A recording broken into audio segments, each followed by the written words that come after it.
Bore da, croeso I sesiwn 11 o 5 mewn 5.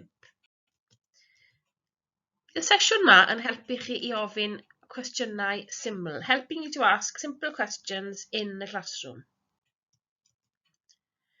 Useful words for you. Iawn, iawn, hapus, deall, gweithio. Iawn, hapus, deall, gweithio. Iawn. Okay, fine, all right. Hapus. Hapus, happy. Deall, deall, understand. Gweithio, working or to work. So do you remember? Iawn, da iawn. What about happy? Hapus.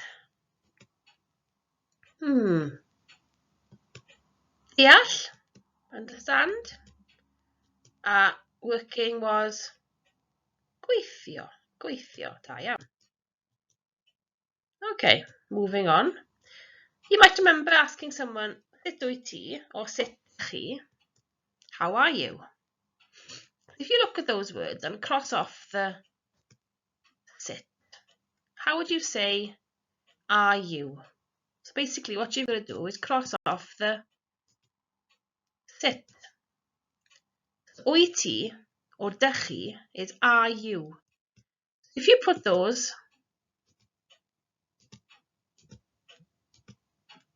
in front of those adjectives, you could be asking a simple question. For example, wyt ti is if you're asking one person, a friend, a student, a colleague, a person you know well. So the familiar form, ti. So wyt ti. And chi then, chi, also means are you. You're using this with a group of people. So students in a class or a person you've just met. It's the plural or the unfamiliar form. Chi. Okay, yeah. If you're asking someone if they are happy, you use wyt ti plus the un.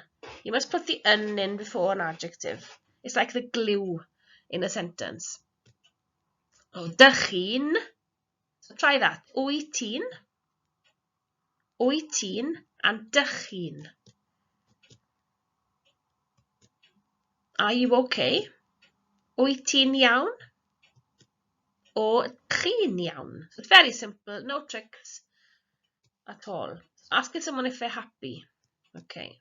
Hapus is happy. Are you happy? Wyt ti'n hapus? Or chi'n hapus? Quite straightforward.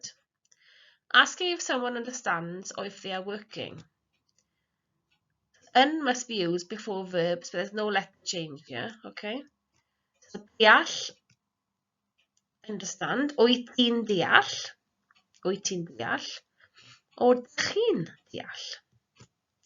Do you understand? And then working was gweithio. So how would you ask someone, are you working? Yeah, wyt ti'n gweithio? Chi'n gweithio? Are you working? Of course, depending on if you're talking to one person or a group.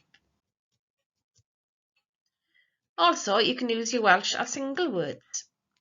They have to be long, complicated sentences. If you use one or two words in Welsh, you are a siaradwr Cymraeg. You are a Welsh speaker. So hapus, happy, understand, deall, iawn, okay, iawn.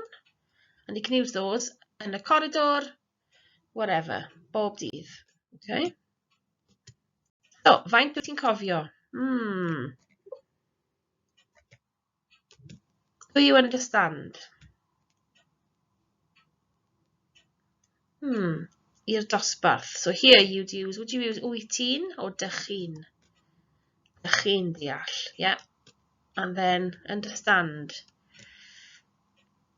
Again, to one student, I un myfyriwr, wyt ti'n deall? Okay, dim problem. Are you working? So working was gweithio. So again, you'd use dych chi'n gweithio. Very handy if you're walking across some student and they're not doing what they're supposed to be doing. Dych chi'n gweithio. Putting on your teacher voice. Dych chi'n gweithio. And then for this little student here who's wedi blino, wyt ti'n gweithio? Wyt ti'n gweithio? Are you okay? I'r dosbarth, to a class, dych chi'n iawn?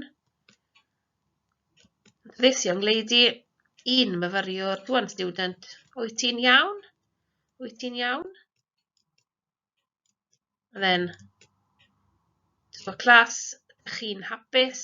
So again, same word, you're recycling the same pattern, same words. Or to this young lady, yn y dosbarth mathemateg, wyt ti'n hapus? And there you are. Rwyt ti nawr yn gallu siarad Cymraeg yn y dosbarth. You are now able to speak Welsh in the classroom. Pob lwc! Hwyl!